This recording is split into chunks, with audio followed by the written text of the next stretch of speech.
Assalamualaikum warahmatullahi wabarakatuh.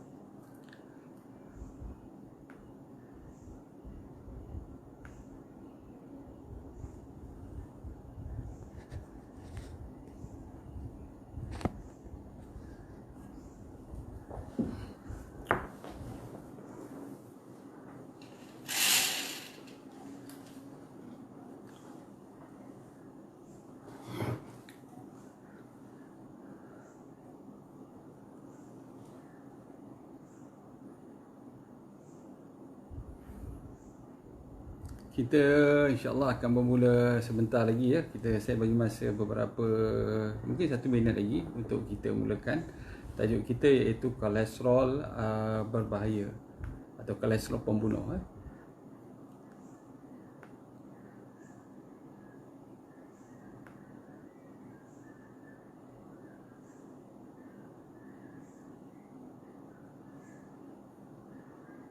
Okey, tuan-tuan dan puan-puan yang mengikuti saya pada hari ini, kita berbincang tentang kolesterol, salah faham tentang kolesterol, ubat-ubatan yang selalu diberikan untuk menurunkan kolesterol, dan bagaimana cara yang natural kita dapat menurunkan kolesterol.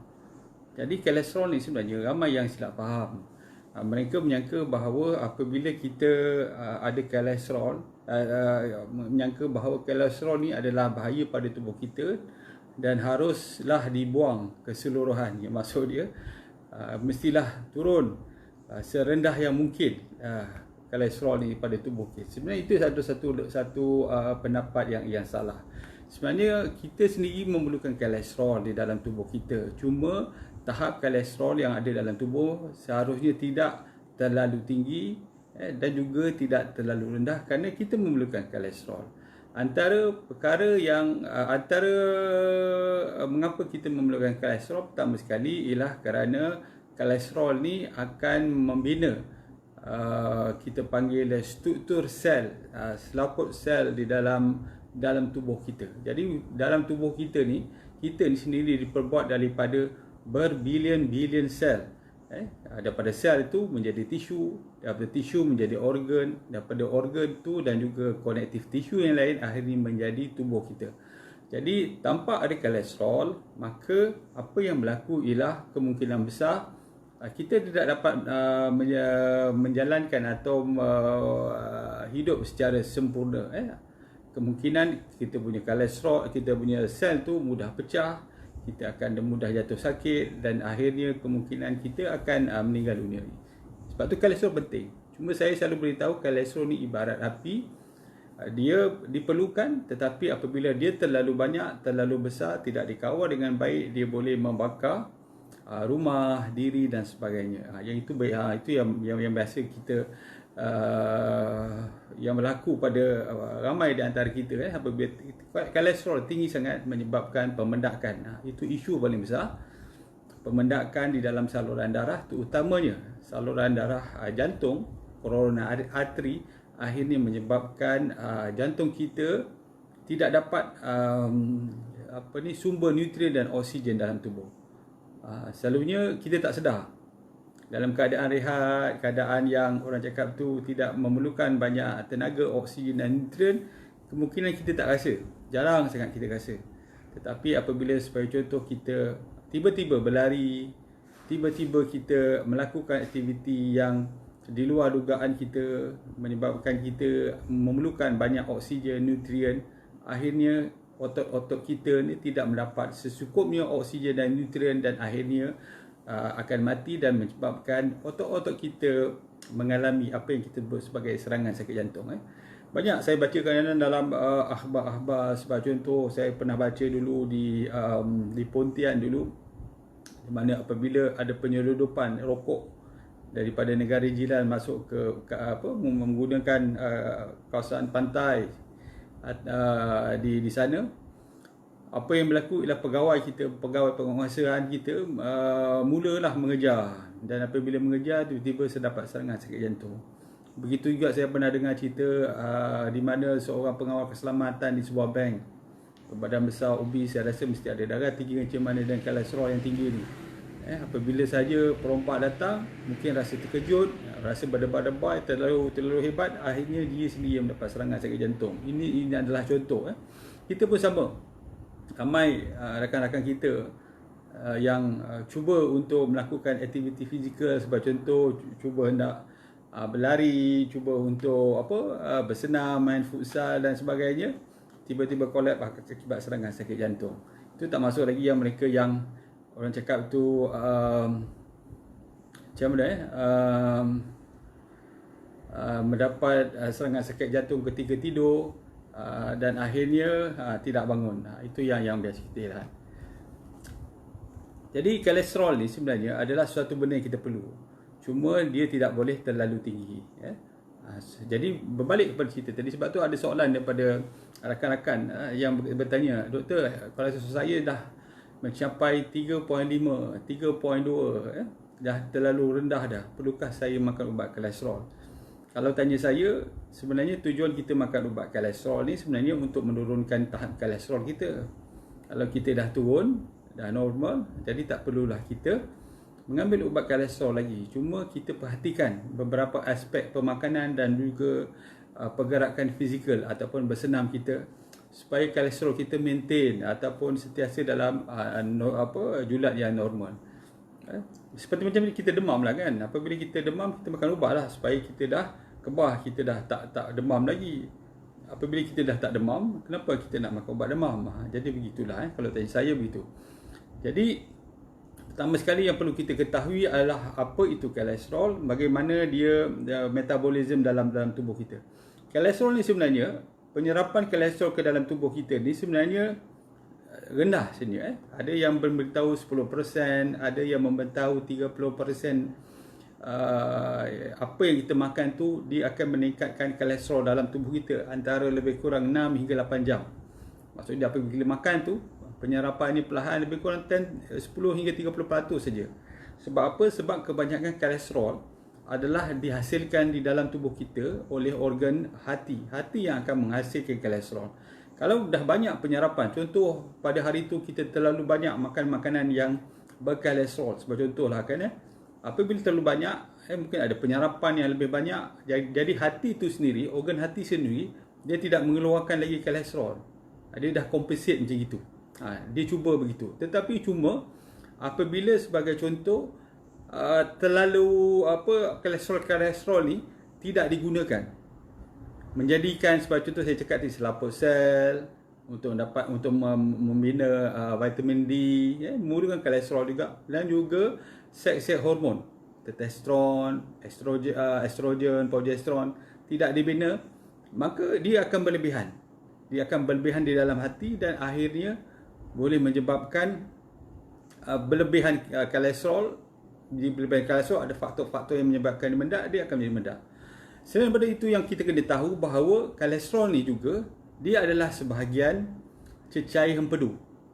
Sebab tu perkataan kolesterol ni, kalau kita tengok sebentar saya ni, perkataan kolesterol tu sendiri daripada perkataan koli ataupun hempedu, dan juga osteo ataupun solid. Sebab perjumpaan penemuan kolesterol ni sendiri apabila mereka mendapati ada batu dalam hempedu. Ni selalunya orang yang ada kolesterol tinggi ni memang mudah untuk mendapatkan batu pada hempedu.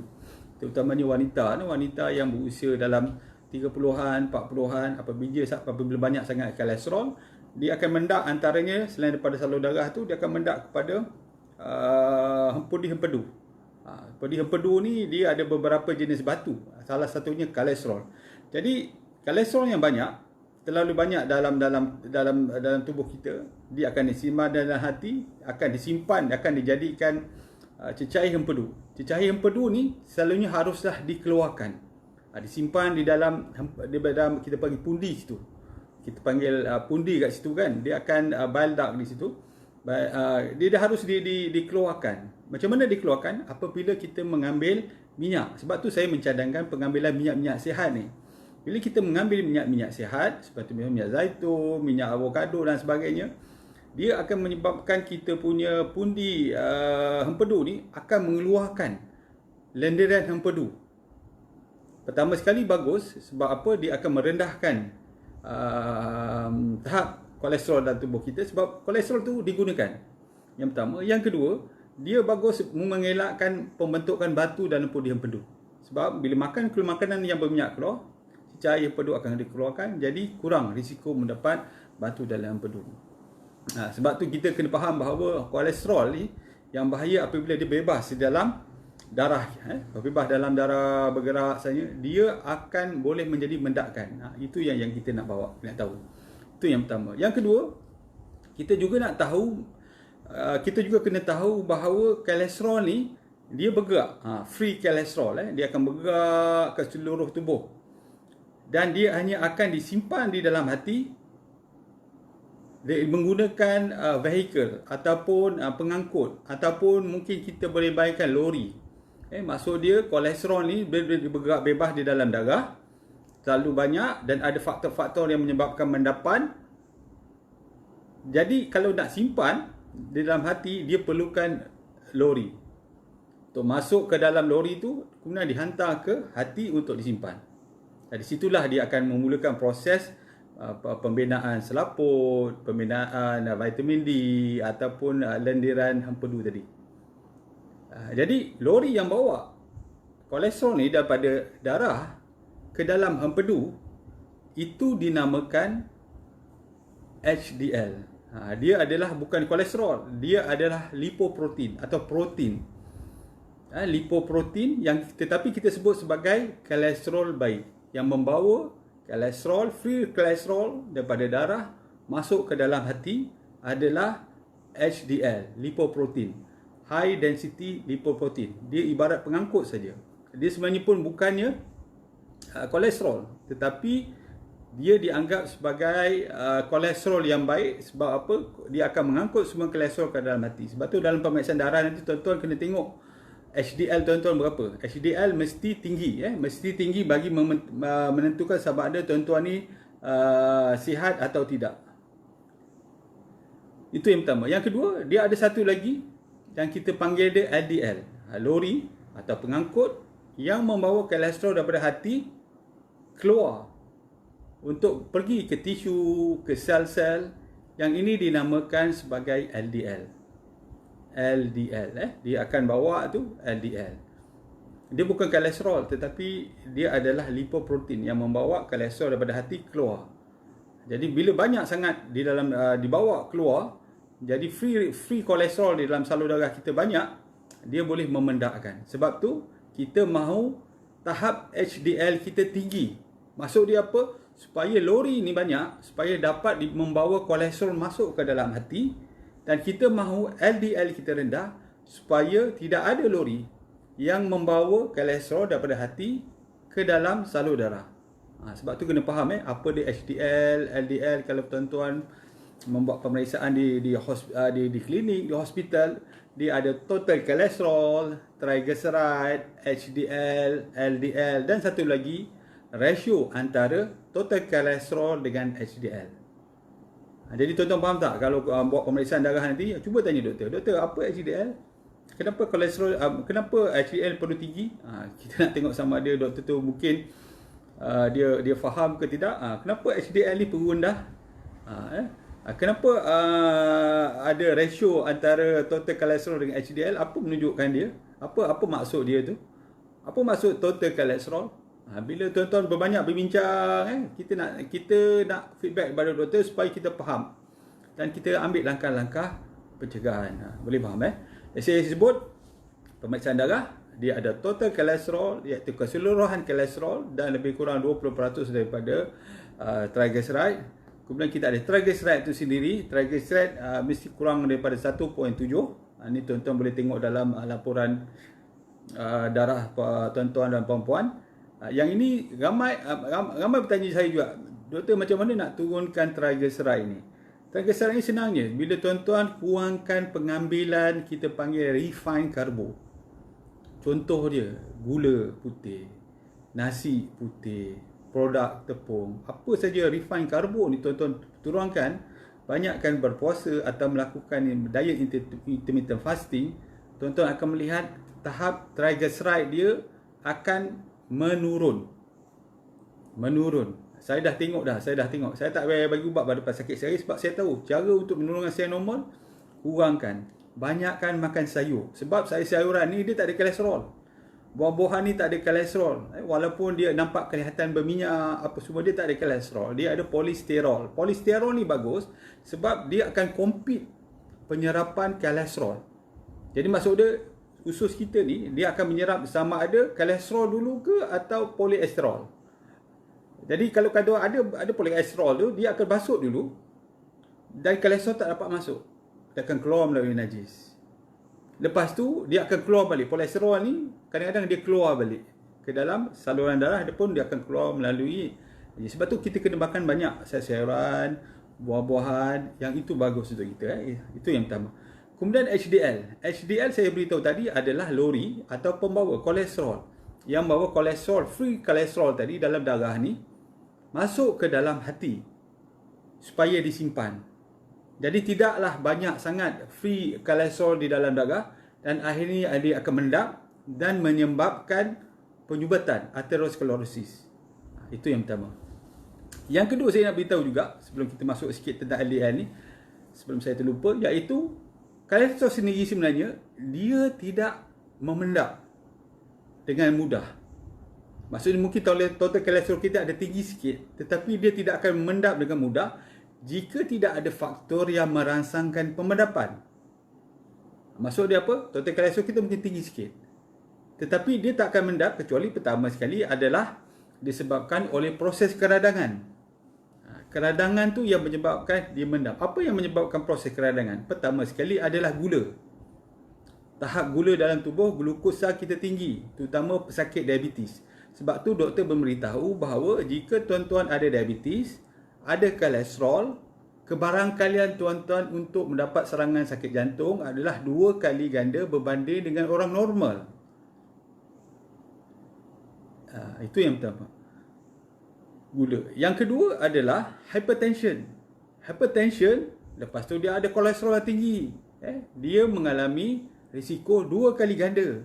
Tetapi bayangkan, dia ada kolesterol yang tinggi, kencing manis, hypertension. Dah berapa kali dah? 3 kali ganda risiko, lebih kurang lah, untuk dapat serangan sakit jantung berbanding dengan orang normal. Faktor yang ketiga, apa dia? Isap rokok. Orang yang ada kolesterol tinggi, diabetes, hypertension, lepas tu dia hisap rokok dengan nikotin dalam tu, menyebabkan risiko untuk mendapatkan penyumbatan tu lebih tinggi daripada orang biasa.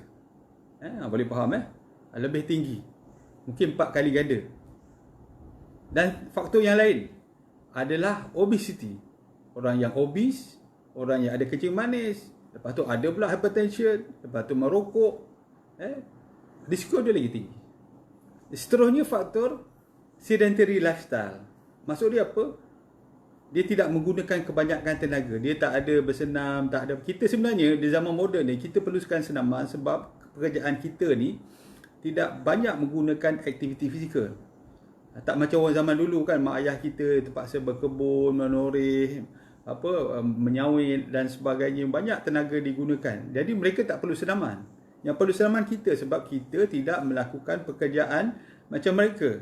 Kita hanya duduk 8 jam di atas meja, balik dalam kereta lagi, sampai rumah duduk lagi, malam baru kita tidur. Tidak banyak pergerakan.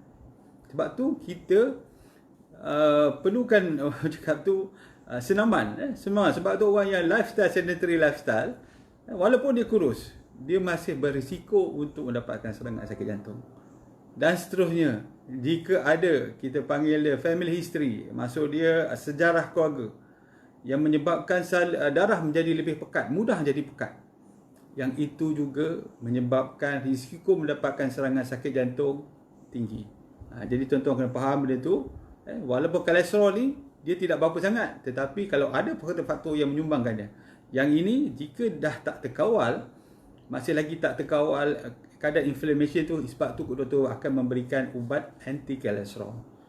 Kalau tuan-tuan cuba mengubah gaya hidup, turunkan tahap gula dengan banyak berpuasa ataupun melakukan diet intermittent fasting, dapat melakukan juga, dapat menurunkan juga tahap tekanan darah. Apabila kita cuba orang dapat menguruskan berat badan ni, dia dapat menurunkan tekanan darah, dapat menjaga kawal emosi dengan baik, kawal stres dengan baik. Lepas tu dia tidak merokok, lakukan sikit aktiviti fizikal sebelah petang ke waktu-waktu pagi dan sebagainya. Yang ini walaupun kolesterol tu dia akan turun, tetapi kalau ada sedikit kolesterol pun, kebarangkalian untuk memendap tu dia kurang. Kadang-kadang tak perlu pun ambil ubat ganti anti kolesterol sebab dia dah normal. Sebab tu kita nak bahagian seterusnya kita akan berbincang apa yang boleh menurunkan tahap kolesterol ni dengan secara normal. Jadi kita akan melihat dulu rakan-rakan yang mana berada bersama saya pada hari ini. Saya baca sikit, mungkin dah ada start pertanyaan tentang kekeliruan dan sebagainya berkaitan dengan topik yang kita bincangkan ni. Okey, kita tengok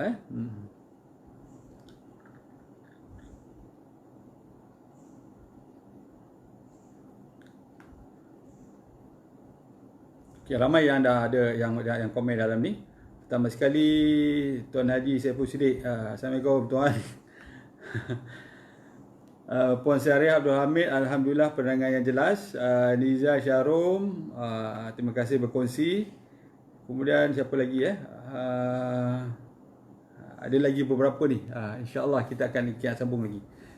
Okey, Afzan, Assalamualaikum Dr. Waalaikumsalam penonton semua. Apa tanda kolesterol awal yang tinggi? Ya, itu satu soalan yang baik. Tanda awal kolesterol yang tinggi sebenarnya tak ada. Itu yang bahayanya. Sebab tu dia dikatakan sebagai pembunuh senyap. Selalunya apabila sudah ada subatan di dalam tubuh kita, barulah kita akan merasa bahagian tu yang bermasalah. Contoh kalau saluran darah pada jantung kita mungkin akan berasa apabila kita berlari ataupun kita terasa terkejut, kita akan rasa dada kita menjadi sakit. Itu bermaksud subatan tu selalunya dah lebih daripada 90%, baru kita rasa. Ataupun dia dah pergi ke buah pinggang, salur darah pada buah pinggang tu dia tersumbat sehingga kan menyebabkan fungsi buah pinggang kita tidak boleh berfungsi dengan baik. Buah pinggang tidak berfungsi dengan baik. Sebagai contohnya apabila kita buat pemeriksaan darah, kita tengok buah pinggang, dia punya buah pinggang dah fungsi dia dah menurun. Sebagai contoh dia urea tinggi, kreatinin tinggi, EFGR dia pun dah sudah menurun dengan banyak. Yang keempat bagi lelaki mudah saja.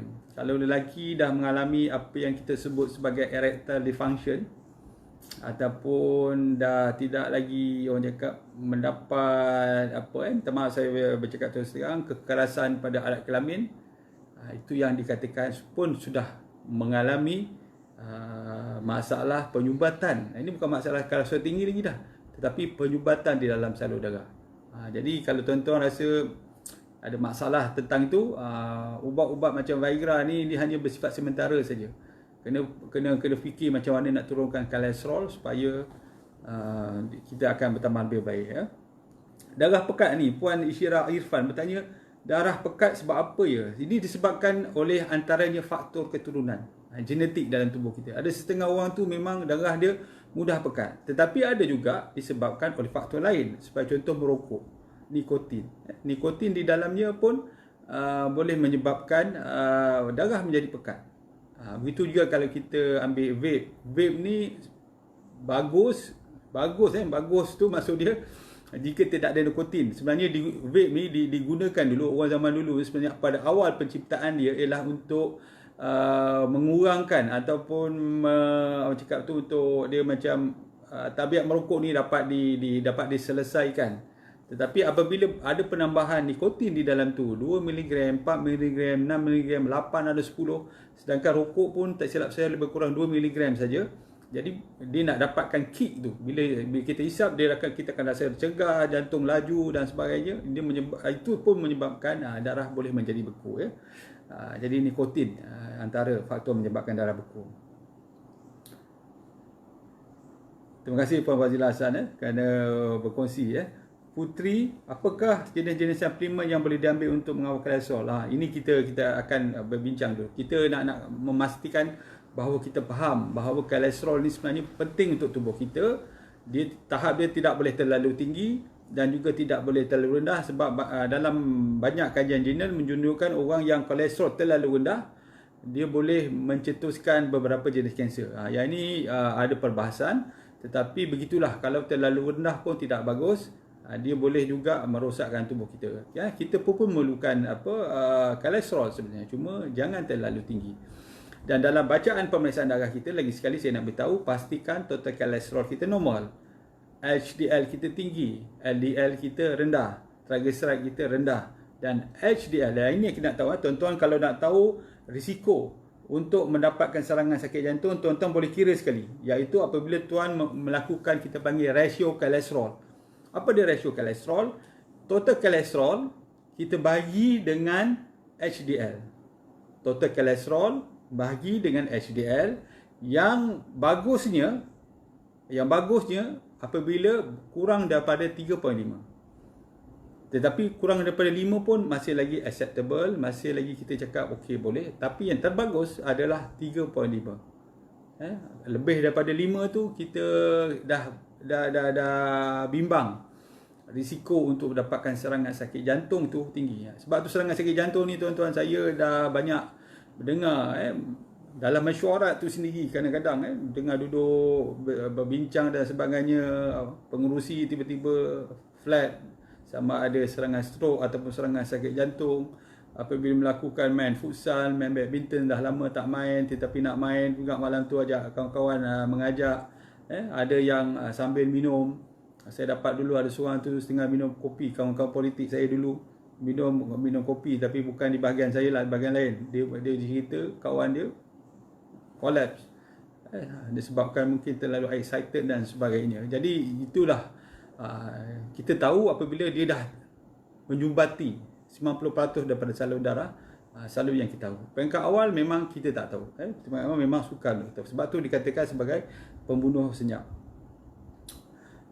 Jadi antara ubat-ubat yang diberikan, saya harap puan-puan faham, kita nak bincang tentang masalah seterusnya adalah ubat-ubat yang diberikan dan juga kegunaan dia. Jadi kita faham, dan juga ada juga kesan. Sebab kebanyakan pesakit yang makan ubat ni dia ada kesan sampingan, lepas tu dia tak tahu apa nak buat, dia berhenti macam itu. Jadi itu pun tak bagus. Ataupun dia teruskan saja, mendapat info yang salah, dia teruskan saja ubat tu. Itu pun tak bagus. Okey, pertama sekali ubat yang selalu diberikan, iaitu yang kita namakan sebagai perencat hidroksimetalglutaryl coenzim A, ataupun kita panggil statin.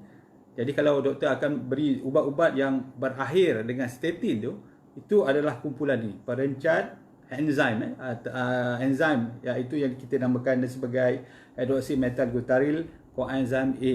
Apa contoh ubat-ubatnya? Antaranya ialah lovastatin. Pernah dengar? Lovastatin, pravastatin, simvastatin, atorvastatin, fluvastatin, rosuvastatin. Semua belakang tin tu adalah sama grup dalam ni.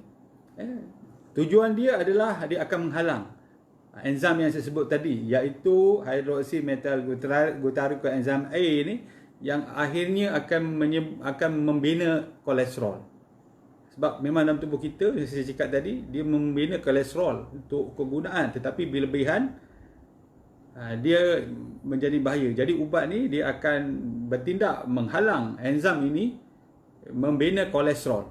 Jadi kolesterol yang berlebihan tu dia akan turun perlahan. Tetapi masalahnya, dia bukan saja menurunkan kolesterol, tetapi dia juga menurunkan tahap apa yang kita sebut sebagai coenzim A, Q10, menurunkan Q10. Q10 ni adalah sebatian yang dihasilkan secara semudi dalam tubuh kita, terutama dalam hati, untuk menguatkan otot kita antaranya. Dia akan menguatkan otot jantung, menguatkan otot skeletal, otot-otot kita ni.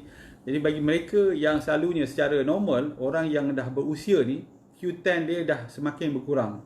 Jadi bila dia ambil ubat statin lagi, dia punya Q10 lagi semakin kurang. Itu yang kadang-kadang apabila orang yang makan ubat statin ni, dia mungkin akan merasa lemah, letih, lepas tu macam tak bermaya, sakit-sakit badan, sakit-sakit otot. Dan ada satu keadaan yang kita sebut sebagai apa saya nak sebut yang boleh menyebabkan pemecahan otot-otot, rhabdomyosis kita panggil. Rhabdomyosis yang mana menyebabkan otot-otot tu dipecahkan kepada amino acid pergi ke buah pinggang menyebabkan kerosakan. Itu jarang berlaku, tetapi dia boleh berlaku. Sebab tu bagi mereka yang ada sebagai contoh rasa loya, sembelit, ruam, lepas tu rasa macam sakit badan, dan yang paling penting sekali apabila ambil ubat ni, pastikan membuat pemeriksaan fungsi hati, liver function test setiap 3 bulan untuk menengok, untuk melihat sama ada enzim hati kita dia meningkat, melonjak atau tak. Itu ada salah satu kesan sampingan dia. Jadi kalau saya tengok pasien saya, bila saya tengok cek liver function test, dia punya enzim hati tu tinggi, lebih 2 kali ganda daripada yang normal, selalu saya cakap ubat ni awak dah tak boleh makan lagi, awak kena stop ubat ni, sebab dia boleh menyebabkan lagi kerosakan hati nanti. Jadi kena stop dulu. Sama ada kita kurangkan dos, tapi tengok dos pun dah kurang pun masih lagi masalah yang sama.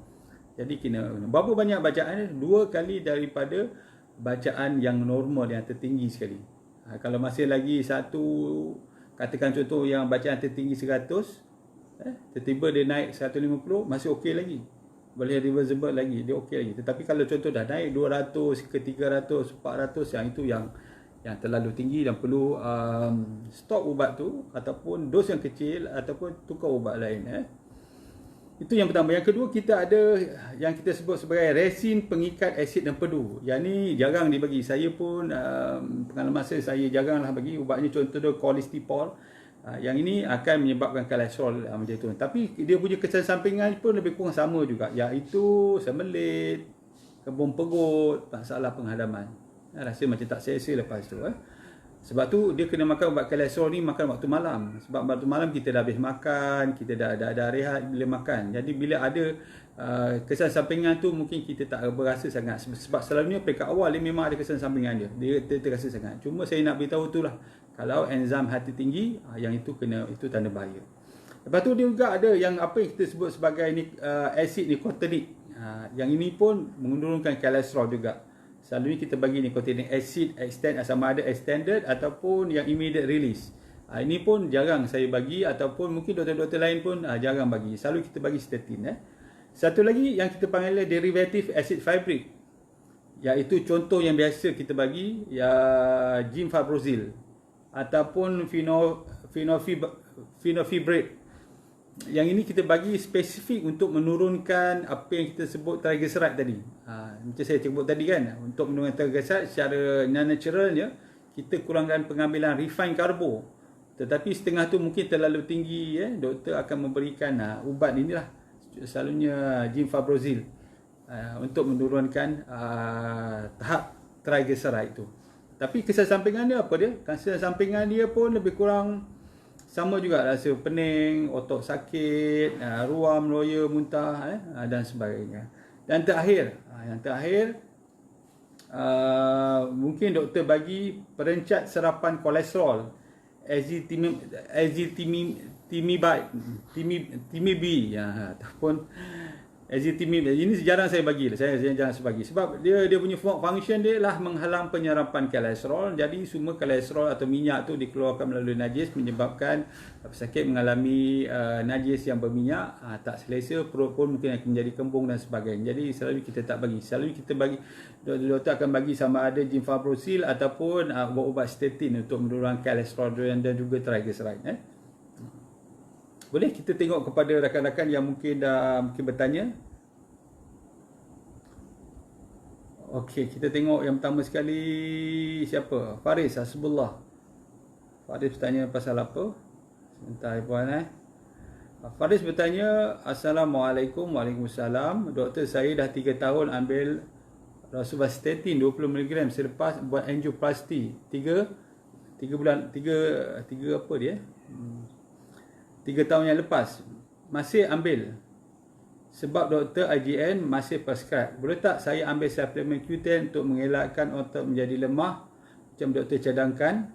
Sekarang pun dah ada resan lemah badan dalam usia yang mungkin agak muda ni. Jadi saya memang mencadangkan bagi mereka yang mengambil statin ni, tambah sikitlah coenzyme 10 bagi mendapatkan Kadang-kadang itulah, saya dulu masa kita bekerja di klinik dulu, kita macam yalah, kita macam tak percaya dan sebagainya. Tetapi bila kita dah semakin berusia, macam saya dah 25 tahun jadi doktor, kita mendapat feedback daripada lebih ramai orang bahawa makan ubat tu sakit badan dan sebagainya. Dan kita meluaskan pembacaan, baru kita tahu bahawa kadang-kadang suplemen Q10 ni penting. Dia ada banyak dalam organ-organ hati seperti contoh, dan lembu dan sebagainya. Tetapi kita tak galakkan juga sebab dia adalah saturated fat. Dia boleh menyebabkan total kolesterol akan menjadi tinggi dan juga LDL menjadi tinggi. Jadi Q10 ni pun bagus juga untuk kita mendapat orang cakap tu kepekatan atau tahap kolesterol yang baik supaya kita tidak merasa penat dan sebagainya. Okay, soalan yang seterusnya saya bacakan. Diana Ahmad, adakah kekurangan masa tidur boleh mempengaruhi kolesterol sekarang seseorang? Ya, betul. Itu nanti kita nak sebut. Tetapi untuk menjawab soalannya, memang betul. Orang yang kurang tidur, tahap kolesterolnya akan menjadi tinggi. Orang yang stres, tahap kolesterolnya menjadi tinggi. Sebab tu tuan-tuan, apabila tuan-tuan makan ubat kolesterol, tak turun-turun. Sama je, 5 tahun masih lagi borderline, masih lagi tinggi, tak turun-turun. Sebab apa? Sebab kurang tidur, stres tinggi. Itu menyebabkan masalah ni. Okey. Seterusnya, doktor, betulkah jika kita mengalami kebas tangan, kaki adalah tanda-tanda sakit jantung? Kebas-kebas ni bukan tanda sakit jantung sebenarnya. Kebas-kebas ni selalunya disebabkan oleh kerosakan saraf. Kerosakan saraf ni mungkin disebabkan oleh kita mengalami masalah diabetes. Diabetes tu boleh menyebabkan komplikasi apabila tidak terkawal dengan baik pada jangka yang masa yang lama. Contohnya bacaan gula 15, 17, tak turun-turun bertahun-tahun. Yang ini disebut sebagai diabetik neuropati. Maksud dia kerosakan kaki. Sebab tu orang yang diabetes ni kadang-kadang apabila dia pijak paku ke, pijak kayu ke, dia tak rasa sebab dah ada kerosakan saraf di situ.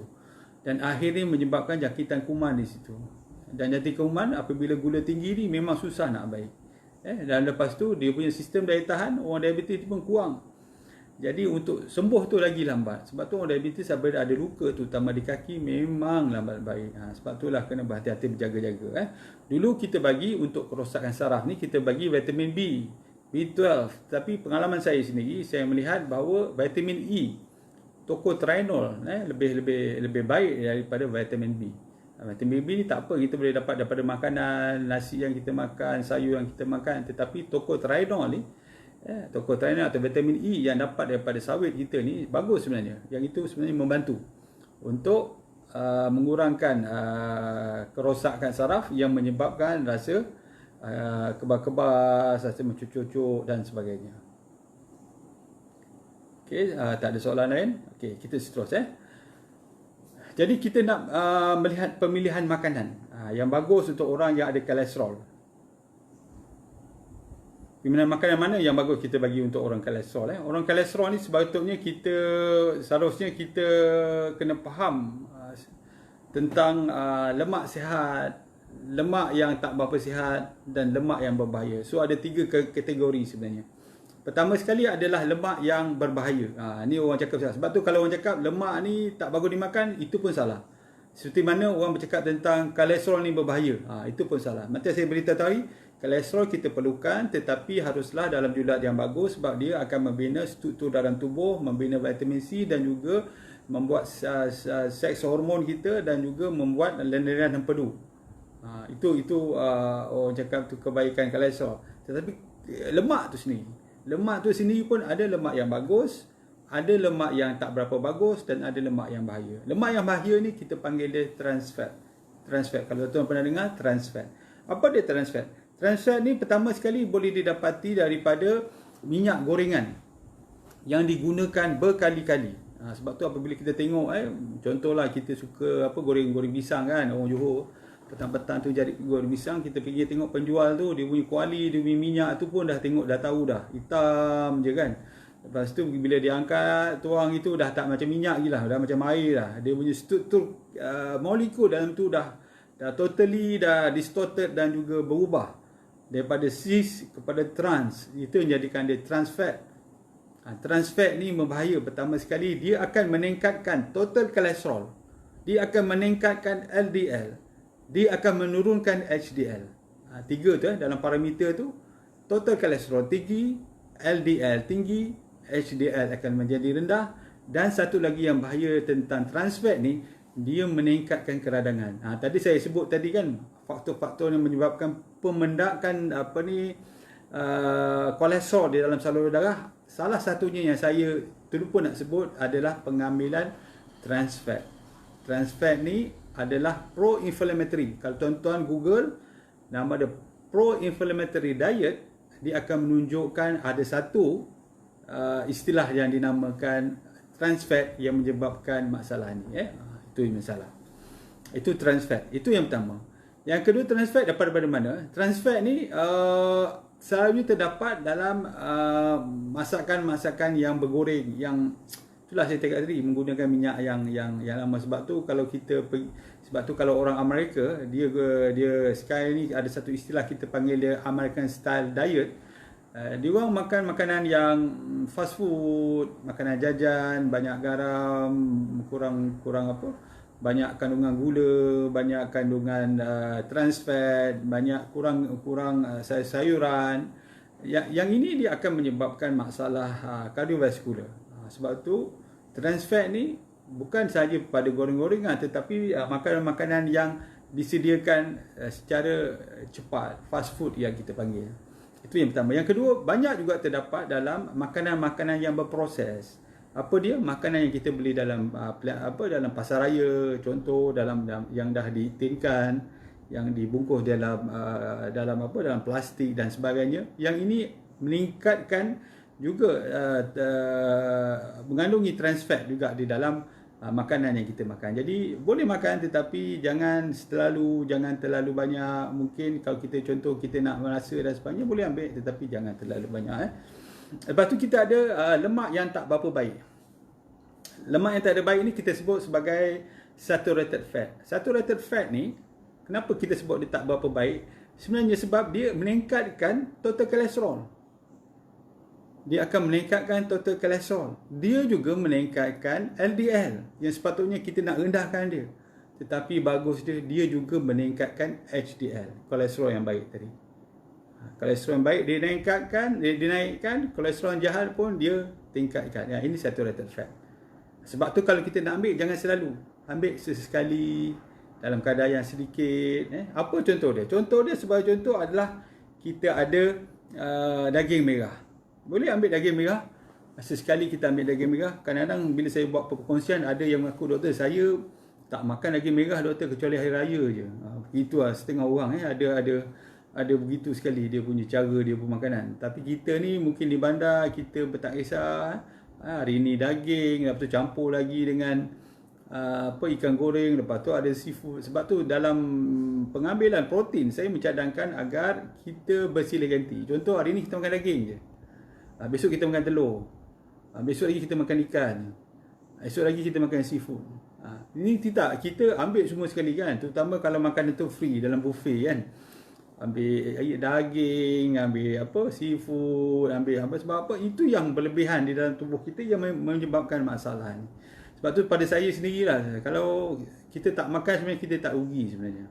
Sebab rezeki kita tu ada di tempat lain, ada di bahagian-bahagian lain, dari segi kesihatan kita, dari segi mungkin kebaikan dan sebagainya lah. Kalau makan banyak, itu masalahnya kita tentunya makanan-makanan yang orang cakap tu mempunyai saturated fat dan juga trans fat. Jadi apa yang lemak sihat ni? Lemak sihat ni disebut sebagai unsaturated fatty acid. Yang ini bukan saya cakap, tuan-tuan boleh Google dalam jurnal.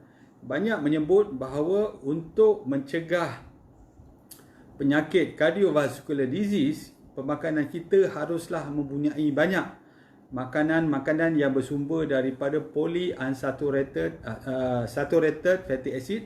Saturated fatty acid ni ada dua. Satu yang kita panggil polyunsaturated, satu lagi monounsaturated.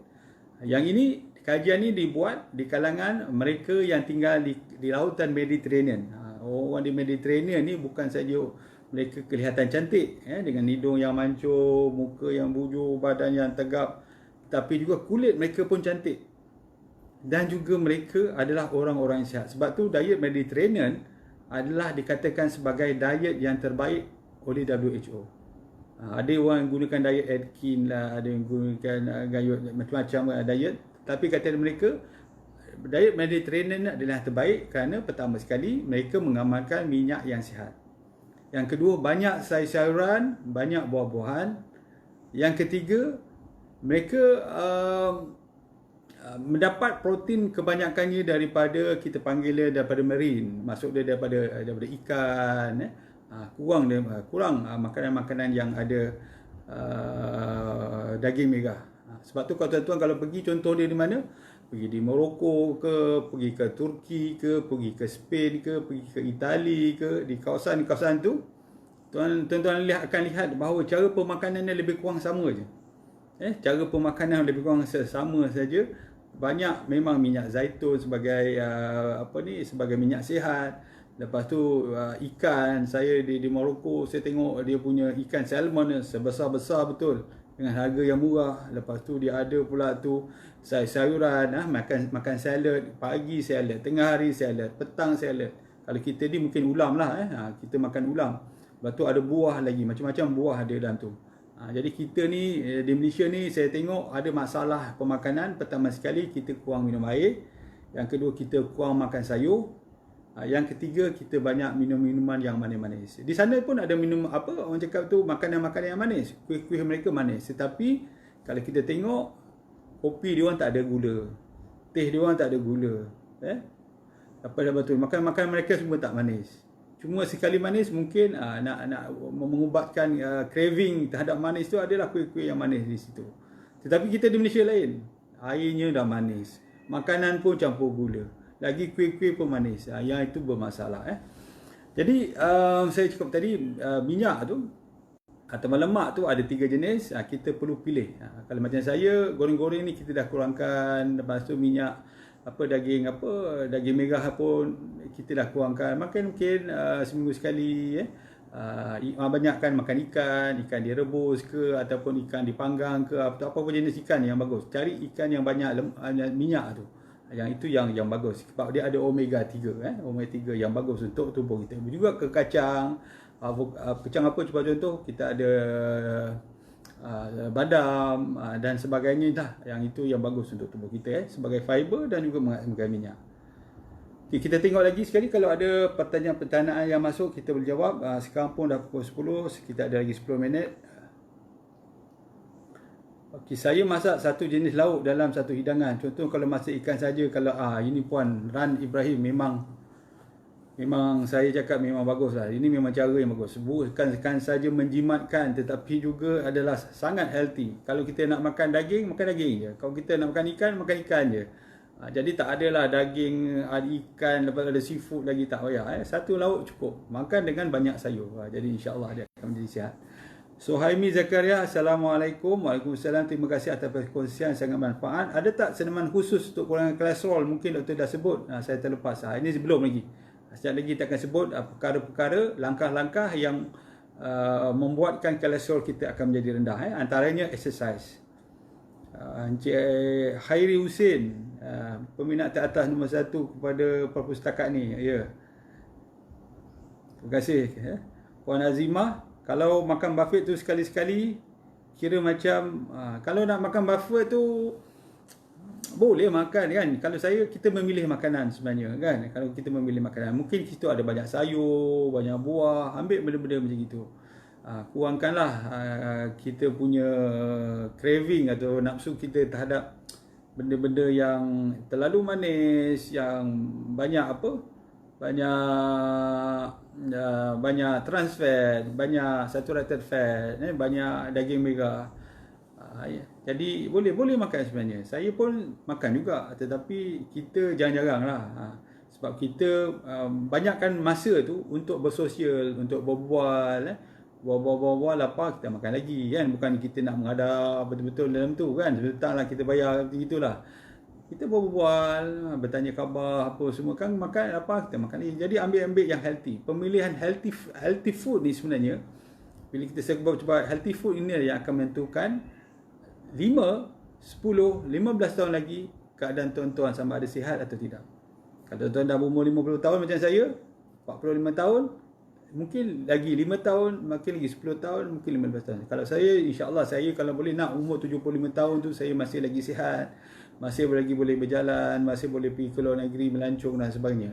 Begitulah. Tapi kalau kita tak jaga, saya rasa mungkin umur kita 65, mungkin tak sampai 65, kita pun dah tak larat untuk pun cakap tu, quality life kita dah semakin rendah. Okay, kalau saya minta maaf kalau saya tak membaca tuan-tuan punya komen, sebab tak keluar dalam saya punya skrin ni. Jadi kita nak bincangkan bagaimana kita dapat menurunkan tahap kolesterol kita. Jika tuan-tuan mengamalkan 7 perkara ini, tuan-tuan bukan saja dapat menurunkan kolesterol, tetapi juga dapat merendahkan tekanan darah. Tuan-tuan dapat juga merendahkan bacaan gula. Tuan-tuan dapat juga merendahkan risiko untuk mendapat kanser, terutama kanser payudara, kanser usus, kolorektal, dan juga untuk lelaki prostat. Apa cara dia? Okey, pertama sekali ialah, kalau tuan-tuan mencatat, pertama sekali banyakkan berpuasa. Banyakkan berpuasa. Berpuasa ni bagus sebenarnya, bagus untuk kesihatan kita. Kalau kita tak mampu berpuasa, kita boleh buat, kita panggil diet intermittent fasting. Maksud dia apa? Kita tak makan, tapi kita belum minum air.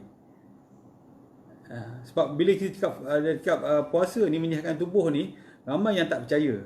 Tetapi dia dah dibuktikan dalam sains. Iaitu seorang ahli saintis daripada Jepun, Profesor Oshinori Osomi, yang mendapat yang menang Nobel Prize 2016 di bahagian sains dan juga fisiologi. Dia mengatakan bahawa puasa ni menyihatkan tubuh kerana dia adalah proses autophagy. Maksud dia, sel-sel rosak dalam tubuh kita ni, kalau dibiarkan, kemungkinan boleh menjadi kanser, kemungkinan boleh menjadi penyakit kronik yang lain, tetapi digunakan semula, autophagy, dia digunakan semula untuk membina sel-sel yang sihat apabila kita tidak makan antara 12 jam, 14 jam, 16 jam. Lama sangat ke? Tak juga kan? Sebab kita dah biasa berpuasa. Kita orang Melayu Islam kita ni memang dah biasa dah. Pagi kita bulan Ramadan kan, kita puasa 14 jam, ada tempat yang 16 jam, itu dah biasa. Jadi pada saya, kalau kita buat diet ni, satu yang orang cakap tu patutnya satu benda yang bukan menyusahkan, sebab dia puasa. Itu yang pertama, dia kita dah bahasa puasa. Yang kedua, diet ni pula tu dia boleh minum air. Maksud dia kalau kita tak larat, kita minum air banyak, air kosong banyak. Yang kedua. Yang ketiga, kalau kita buat, selalunya kita buat waktu malam. Kita last sekali makan pukul 8 malam, pukul 10, pukul 11 kita dah tidur, kita bangun pukul 5, pukul 6 bangun minum air kosong, pukul 9 dan seterusnya sampai tengah hari, ataupun sampai waktu kita breakfast. Kalau saya buat selama 16 jam, bermaksud sampai breakfast. Sebab tu saya brunch, saya minum air kosong banyak. Jadi kita tak lapar sebenarnya. Jadi minum air kosong, dia akan membantu membakar lemak dan juga membantu kita mendapatkan kita panggil kebaikan daripada berpuasa tu. Dia akan meningkatkan daya tahan, merendahkan kolesterol, merendahkan gula, merendahkan tahap tekanan dalam tubuh kita. Itu yang pertama. Yang ini kita akan bincangkan di lain masa, bagaimana untuk melakukan diet intermittent fasting. Jadi berpuasa, bila berbuka tu kita pilih makanan-makanan yang banyak sayur.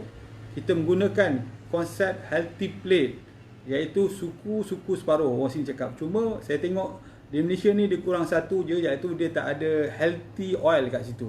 Sebab tu kalau saya tengok di Europe, mereka mengemukakan konsep healthy plate ni, dia ada minyak kat situ, minyak sihat, minyak zaitun dalam tu, yang bagus untuk tubuh kita. Jadi tuan-tuan boleh amalkan 1 atau 2 sudu minyak zaitun setiap hari bagi mendapatkan minyak-minyak yang sihat. Kalau berpuasa pun sama juga, banyakkan makan buah, kurangkan makan makanan yang daging merah, kurangkan makanan yang bergula. InsyaAllah ada kebaikan dia. Tuan-tuan akan dapat penurunan berat badan, penurunan tahap kolesterol, penurunan tekanan darah dan penurunan gula. Itu yang pertama. Yang kedua, kita memilih makanan-makanan yang sihat. Pemilihan makanan, itu yang saya sebut tadi tu, healthy plate, healthy plate. Maksud dia kalau katakan tuan-tuan tak melakukan intermittent fasting, tuan-tuan boleh melakukan kurangkan makan ni kurangnya satu hari 3 kali saja, maksimum satu hari 3 kali je. Breakfast, tengah hari, malam. In between air kosong banyak. Kalau nak makan juga, cari buah-buahan, cari sayur-sayuran, cari benda-benda yang bukan orang cakap tu junk food, bukannya satu benda-benda yang apa lagi yang manis-manis sangat. Setakat sikit kuih tu boleh lah, sesekali boleh lah. Tetapi kalau tuan-tuan dah ada penyakit, tuan-tuan masih lagi nak mengamal gaya hidup yang lama, nak makan juga benda kuih tiap hari kan, goreng pisang tiap hari, kari pap tiap hari, ini memang tak ke mana lah. Macam gitu juga. Itu yang kedua. Yang ketiga, cukup tidur.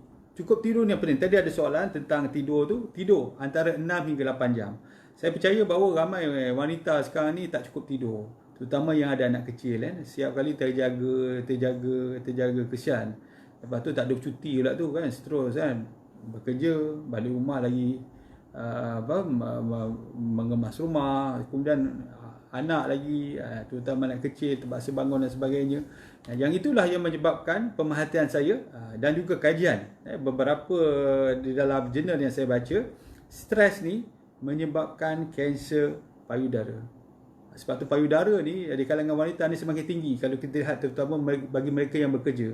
Disebabkan faktor antaranya adalah faktor stres. Selain daripada faktor genetik yang dah ada, yang tak boleh nak kita ubah, tetapi stres tu dia adalah merangsangkan tubuh kita untuk menghasilkan orang cakap tu sel-sel kanser dalam payudara kita. Sebab tu bila kita berpuasa, buat intermittent fasting, dia menggunakan sel-sel yang dah rosak ni supaya dia tidak menjadi kanser. Itu penerangan yang mudah. Okey, yang seterusnya adalah kita juga harus melakukan melakukan pergerakan aktiviti fizikal. Apa aktiviti fizikal? Kalau orang muda memang saya cadangkan berlari lah, panjat gunung, main futsal, main takraw, main bola dan sebagainya. Tetapi bagi orang yang dah berusia macam saya contoh, umur dah 50 tahun, dan kita pun bukan jenis orang sportman, bukan biasa kita main futsal, main bola sepak, jarang kan. Macam saya ni orang panggil saya dulu lah buku, masa muda-muda dulu, masa belajar dulu, saya bawa buku je, jarang main. Orang ajak main bola pun saya tak minat, kecuali sesekali saya main. Jadi apabila sekarang baru kita nak main bola, main futsal, main takraw, main badminton, kita bimbang. Jantung kita dah tak kuat, menyebabkan kolaps, meninggal dunia. Jadi apakah aktiviti yang bagus? Aktiviti yang bagus ni, physical activity ni ada tiga atau 4. Pertama sekali adalah yang kita panggil sebagai kardio. Kardio ni menyebabkan kita semput. Maksud dia, kita buat sesuatu, jantung kita laju, kita semput, dia membakar lemak. Apabila degupan jantung kita lebih daripada 120 beat per minit, dia dah start membakar lemak. Yang itu bagus, tetapi untuk orang yang dah berusia, berhati-hati. Dia tidak boleh buat lama. Dia tak boleh buat jogging terlalu lama sangat, tak boleh maraton. Kecuali saya cakap tadi untuk orang yang dah biasa. Bagi kita, paling bagus berjalan kaki. Kalau dalam musim PKP ni, kita naik tangga atas rumah. Naik tangga, turun sekejap. Naik tangga, turun sekejap. 3 minit, kita rehat. Buat 3 kali. Itu pun dah cukup. Kalau orang muda, kita galakkan yang apa yang kita sebut sebagai high intensity intermittent training, HIIT. Yang itu memang perlu lah sampai mengah. Tetapi untuk orang kita ni, mungkin naik tangga, atas, turun, rehat sekejap. Naik atas, turun, rehat 1 minit. Naik atas, turun 3 kali, 4 kali, 5 kali, mengikut kemampuan fitness kita. Itu pun dah cukup. Kalau katakan musim tak PKP, kita boleh pergi masjid jalan kaki contoh, pergi kedai jalan kaki, pergi taman jalan kaki. Kalau kita dah biasa, kita tingkatkan sikit fitness kita. Lepas tu mungkin kita berjalan laju, kemudian kita berjogging dan sebagainya. Yang itu akhirnya membantu kita. Itu yang saya dapat membantulah. Itu yang kita panggil kardio. Yang kedua adalah yang kita panggil dia heavy lifting exercise. Maksud dia kita mengangkat benda-benda yang berat. Tujuan dia adalah untuk membina otot. Bagi lelaki, kolesterol akan turun apabila lebih banyak otot-otot ada pada mereka. Sebab apa? Bila otot tinggi, lebih banyak, testosteron, hormon lelaki akan meningkat. Sebab tu nak meningkatkan testosteron ni sebenarnya lelaki ni kena banyak angkat berat. supaya otot. Lepas tu dia akan meningkatkan hormon lelaki. Bila hormon lelaki meningkat, apa yang berlaku? Tahap kolesterol dia akan menurun. Boleh nampak tak dia punya tu? Yang ketiga adalah exercise yang kita panggil regangan, stretching. Yang itu yang macam-macam lah ada. Ada tai chi, ada yoga. Orang Melayu kita ada senaman Melayu tua. Tuan-tuan boleh google dalam YouTube apa yang dikatakan senaman Melayu tua. Yang itu yang kita ada senaman harimau lah. Pagi lepas subuh tu kita masih ada berada di tikar semayang kita. Kita buat stretching, kita buat kanan, kita buat kiri. Orang Melayu kita memberikan contoh-contoh bagaimana kita nak melakukan senaman regangan. Bagus untuk regang. Sebab tu ramai di antara kita mengalami masalah lutut ni sebab kita tak menggunakan lutut kita. Kita tak melakukan senaman regangan. Menghadapi masalah sakit pinggang, menghadapi masalah apa lagi? Sakit tengkuk dan sebagainya sebab kita tak buat stretching. Itu yang masalah yang esoknya. Yang keempat adalah exercise yang berkaitan dengan keseimbangan. Sebab tu tuan-tuan cuba duduk dalam keseimbangan ataupun berdiri dengan satu kaki. Tengok macam mana, boleh tak dia berdiri atas satu kaki dengan satu kaki. Kalau boleh selama 5 minit, bermaksud tuan-tuan adalah orang yang sihat. 5 minit. Kalau dalam 1 minit dah tergoyang nak terjatuh, yang inilah yang selalu berlaku apabila orang yang dah berusia 50 tahun, 60 tahun, 70 tahun bangun malam-malam pagi nak buang air kecil, kepala terhoyong-hayang, apa yang berlaku? Jatuh, tergantuk pada mangkuk sinki, mangkuk toilet, terus tak sedarkan diri. Itu pun bahaya juga. Sebab tu keseimbangan ni penting. Kadang-kadang nak pergi toilet, berjalan-jalan tu tak seimbang. Sebab tu keseimbangan ni adalah sebahagian daripada menunjukkan seorang itu sihat. Seterusnya, yang keempat, yang kelima, iaitu kita menjaga stres. Kita cukup minum air. Cukup minum air ni penting. Satu hari kurang 2.5 liter. Memang banyak kita akan kencing, tetapi percayalah itu semua adalah keluar dengan toksin-toksin dalam tubuh kita. Dalam toksin dalam tubuh kita. Sebab tu orang yang ada gout ni tuan-tuan, orang ada gout ni disebabkan uric acid tinggi ni, sebenarnya nak kurangkan gout di dalam tubuh kita dengan cara kita minum air. Bagi orang yang tak ada masalah buah pinggang. Kalau dah dialisis tu susah sikit lah sebab doktor kata kena minum 1 liter satu hari. Tapi untuk orang yang sihat ni minum air banyak. Uric acid akan keluar dari tubuh kita. Sebab tu orang dikatakan gout ni sebenarnya bukan masalah makan sebenarnya. Ini ada pendapat saintis. Dia kata masalahnya apabila kita tidak membuang uric acid kita melalui air kencing disebabkan oleh mungkin masalah buah pinggang ataupun kita tidak cukup minum air. Jadi uric acid itu berkumpul. Ini sepatutnya dikeluarkan dari air kencing kita. Yang seterusnya adalah kita kawal kita punya emosi, kita stres kita. Kawal stres ni penting. Sebab tu saya dulu pada usia 40 tahun pun saya mengalami masalah stres tu sebenarnya. Masalah stres saya itu menyebabkan saya rasa macam tu kadang rasa macam nak marah sangat. Apa orang kecil pun nak marah. Lepas tu kita rasa macam tak tenang lah, senang cerita. Jadi apabila saya belajar kaunseling sendiri di UTM, bukan untuk kita counsel orang, tetapi untuk saya amalkan ilmu tu supaya saya sendiri rasa lebih tabah.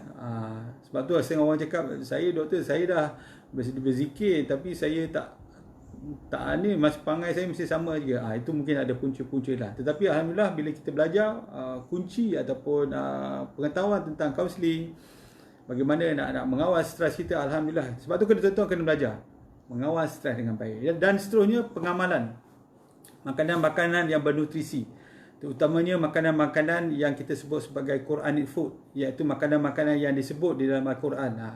Kalau dalam Bible pun benda yang sama juga disebut makanan-makanan ni. Sebab makanan-makanan ni memang makanan yang bagus. Antaranya lah minyak zaitun, buah delima, buah tin, buah pisang, apa lagi, buah anggur, buah kurma. Buah-buah ni semua bagus. Sebab setiap buah tu dia ada special, kita panggil phytonutrient dia.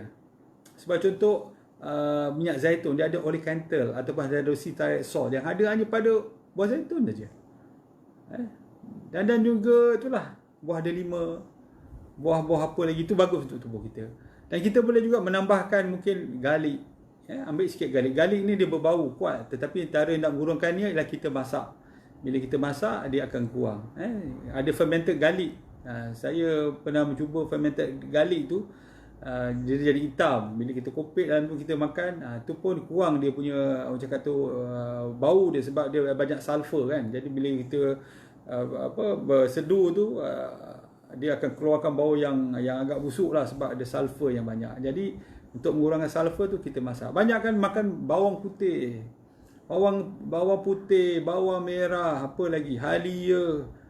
Banyakkan sikit. Jangan kau kita masak sendiri tu, jangan kedekut. Potong betul-betul, bagi kalau buat nasi goreng dan sebagainya, potong kecil-kecil. Masukkan dengan nasi sekali, biar anak kita makan sekali.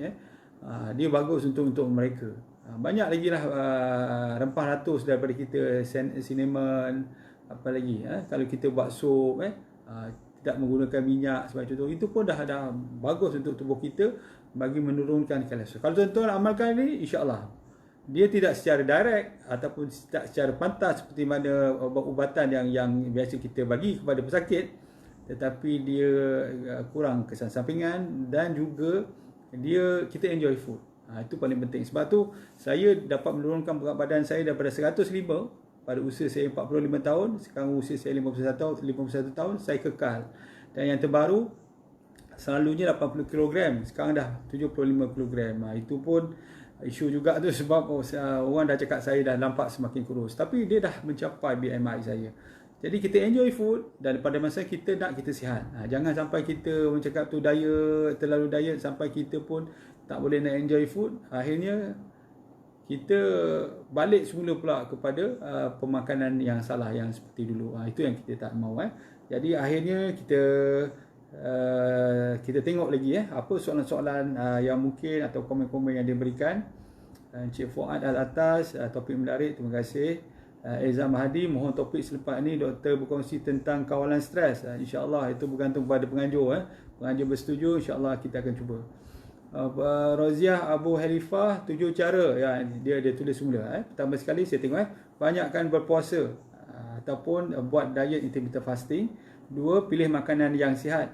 Pemakanan, cara pemakanan. Yang ini pemakanan, cara pemakanan. Dia bukan pemilihan pemakanan, tetapi cara makan. Apa yang saya buat adalah saya menggunakan healthy plate. Yang ketiga, tidur yang cukup. Yang keempat, pergerakan fizikal, betul.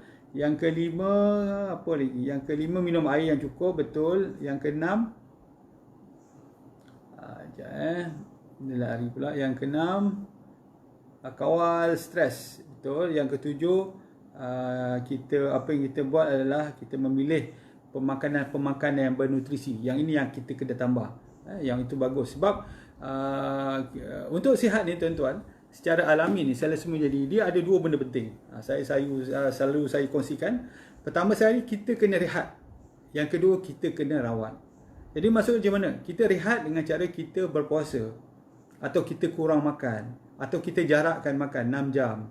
Breakfast, lunch dan dinner, 3 kali saja. Itu merehatkan tubuh kita. Bukan saja merehatkan perut, usus, buah pinggang, tapi banyak lagi sistem dalam tubuh kita direhatkan apabila kita tidak makan. Bila kita rehat, tak cukup. Sebab tu kita tengok ramai orang yang berpuasa tetapi dia tak sihat, masih lagi keadaan yang sama. Jadi kita rawat. Rawat dengan apa? Dengan pemakanan yang bernutrisi. Sebab makanan-makanan ini mengandungi vitamin, mineral, antioksidan, enzim yang bagus untuk tubuh kita, untuk kita rawat. Sebab tu orang kadang-kadang dia silap bercerita tentang detox ni. Detox ni dia ingat makan suplemen.